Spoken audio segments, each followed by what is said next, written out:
a massacre of 4 college students in the middle of the night so horrific, the coroner is still processing what she saw. It was very, very traumatic. The 4 students and close friends found dead inside this home. An autopsy is pending, but police say an edged weapon like a knife was used in what they call a targeted attack. Police still say they are looking at this as a targeted attack, but will not say who the target was. We've told the public very clearly from the beginning that we believe it was a targeted attack. To be honest, you're going to have to trust us on that at this point, because we're not going to release why we think that. There was no sexual assault, say anything to you? To me, the perpetrator felt to get whatever it was he was doing done and get out of there, and that his motivation is not a sexual motivation.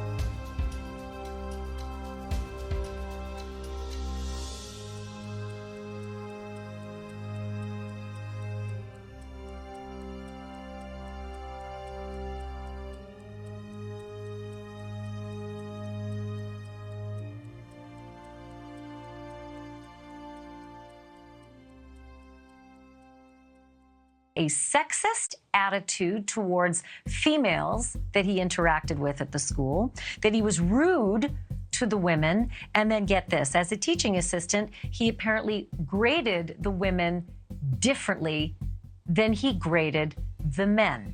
Hayden Stinchfield is a junior in the criminal justice program at WSU. Bryan was one of his teaching assistants. Hayden was not happy with Bryan, and he wasn't alone. He was the guy who was grading your papers, and he graded them harshly. Yeah, definitely.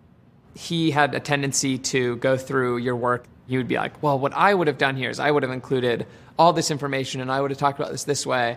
And then he would grade you down for that. And that was always annoying to us, because it's like, well, you're not telling us we did it wrong. You're telling us how you would have done it at your PhD level, and then you're taking our points for it. And also new allegations that Kohberger was sexist and graded female students more harshly. He was pretty strict as far as grading goes. When he came into class, he was very, not super mentally present. He would stand up at the front, look at the ground. He had a lot of boilerplate responses he would give people rather than, maybe something he had thought up on the spot. It seemed like he would be, he'd come in knowing what he was going to say to most interactions.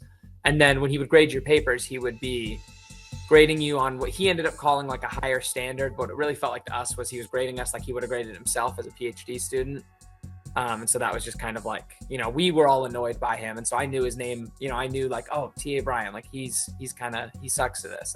He's grading us too harshly. And that was an annoyance. But obviously beyond that, we just thought he was a little weird and kind of, a bad grader. Sources are saying that Kohberger talked down to female students when he was a TA at Washington State University. The complaints about Kohberger apparently prompting the university to hold a harassment training seminar. Sources closely involved in the case have told us that as a teaching assistant, he often made condescending and sexist comments toward women, that he was a harsher grader on female students than he was on men, that he would tell them they didn't have what it took and they wouldn't make it, they wouldn't get the jobs, they wouldn't be as good as men. So much so that several students complained about Kohberger's rank sexism to the school, caused WSU to conduct a harassment training seminar, according to somebody who had to be part of it. Our professor was big on the idea that if we're all going to be attorneys someday, then we have to know how to argue our case. And so he scheduled a day where everyone, came in ready to argue to get their grades up, and he brought in Bryan and he was like, all right, go at him. And he had Bryan stand up and everyone was, a few people were on his side because they wanted to keep their high grades and not have questions be cut out or whatever. But for the most part, it was half of a 150 person class just asking him all these real critical questions that he would answer. And he tried pretty hard to defend himself, which was the kind of thing that our professor loved. He wanted the courtroom environment. And so there was just a period of class where we were all sort of arguing about this. It wasn't like yelling or anything, but it was certainly conflict, you know? Harassment training seminar. A harassment training seminar. It's not surprising that he would have been condescending or treat women differently than men based on what we know. This is Kohberger's friend Bree, who says she met Kohberger at a party when they attended Pleasant Valley High School. Bryan was really funny. He wasn't outgoing at all. But he also wasn't shy. She says they bonded over their love of the outdoors. I just remember feeling okay. I was just with a friend. It just felt natural. Condescending or treat women differently than men. We were all annoyed by him. Condescending and sexist comments toward women. A sexist attitude towards females. I just remember feeling okay. I was just with a friend. It just felt natural. Bree says Kohberger started using heroin, which ended their friendship. You just saw him becoming more self-destructive. He really stayed secluded. He was telling me that he wanted to get sober, that he was getting sober. And he just wanted to let me know, like, I'm gonna do better. I'm gonna be better. I'm sorry. Last time I saw Bryan was in 2017 at one of my friend's wedding. And I gave him a hug and I was like, you look so good. Like, I'm so proud of you. I just remember being very happy for him. DeSales was also where Kohberger met this classmate named Madison. I would always catch him staring at us. To her and her classmates, Kohberger wasn't scary at all, just a loner who was a little different. I didn't take it in a creepy way at all. It was just kind of like one of those things that he did that we were like, okay, it's just Bryan kind of being Bryan. That he was rude to the women. People were not his strong suit. And I think through his criminology studies, he was really trying to understand humans and try to understand himself. He wanted to do something that impacted people in a good way. Hayden said he was not the kind of TA to hang around after class. I think he got out before we did, probably because he had to be somewhere, but also because he had no reason to stick around. Like, because no one was going to go up and talk to him. You know, he was not really approachable. Yeah, he exactly. He wasn't a super approachable guy.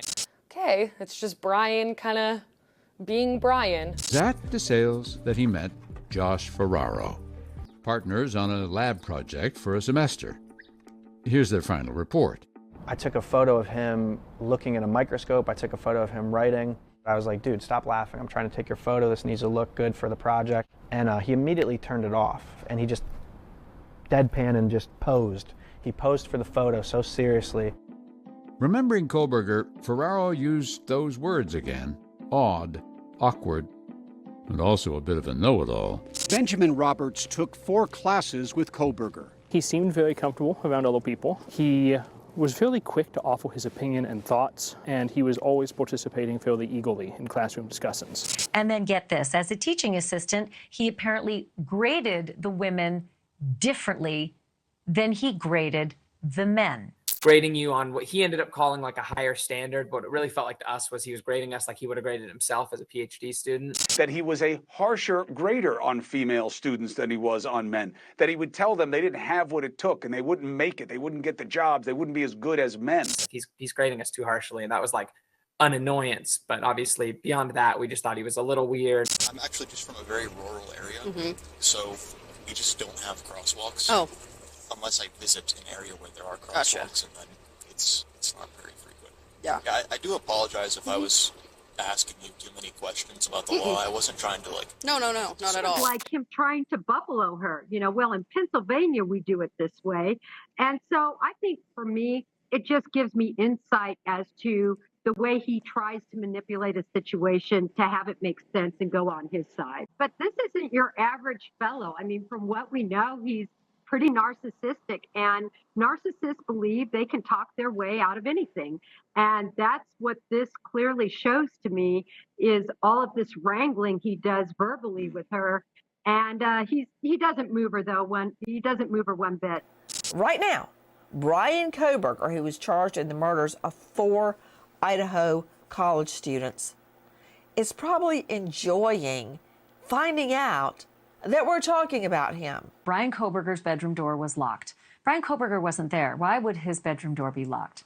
It just kind of defies logic, doesn't it? Messaging on Instagram, the story that you've also broken. It's been a very busy week for you and in People magazine. So I see that not only do you know that he did these messages, but you know what the messages said. Well, they weren't anything, and that's the interesting thing. These weren't, angry messages. These weren't even sexual messages. These were just him saying, hey, and then when she didn't respond, saying, hey, again. He was just trying to make some sort of contact. And, it's unclear whether she ever saw those. He messaged one of them, but we don't know which one of the victims he messaged.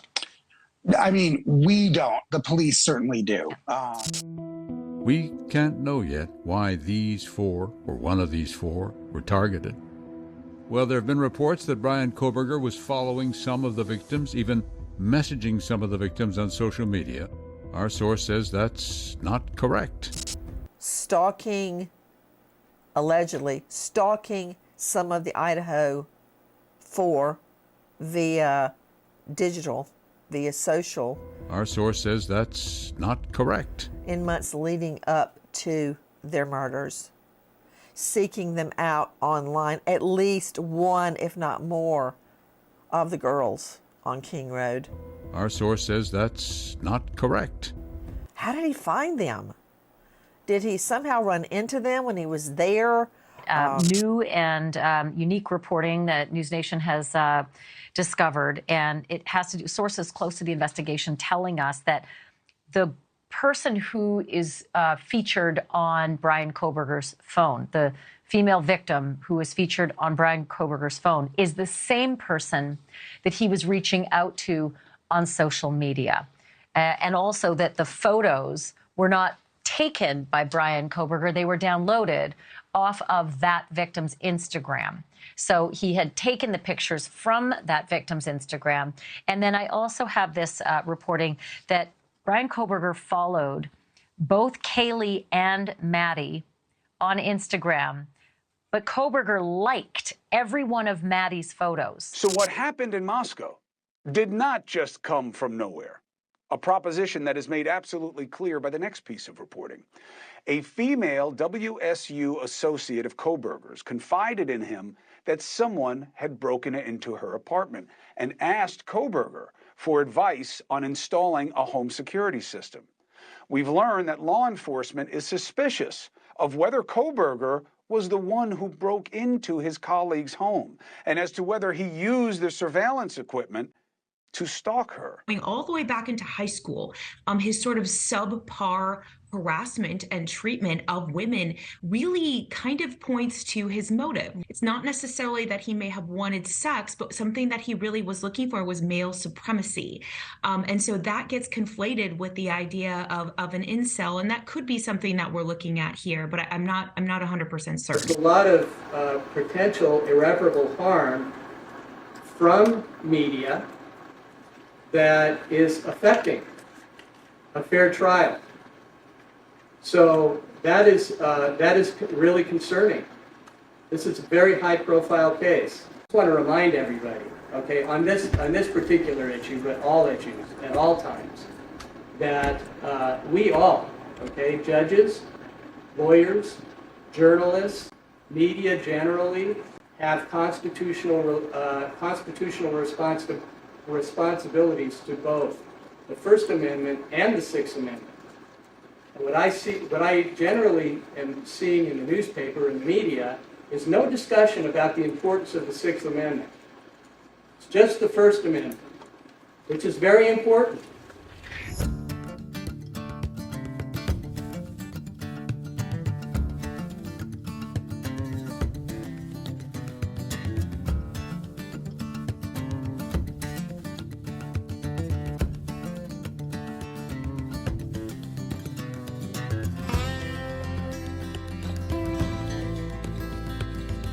All of these conflagrations that Bryan Kohberger seemed to have been having with his professors. Rank sexism. Subpar harassment and treatment of women, possible, hatred toward women.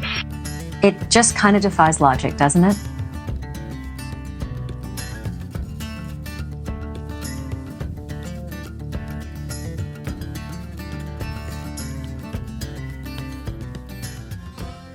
Thank you for watching. Go to newsnationnow.com to find NewsNation on your television provider. And don't forget to click the red subscribe button below to get more of NewsNation's fact-driven, unbiased coverage.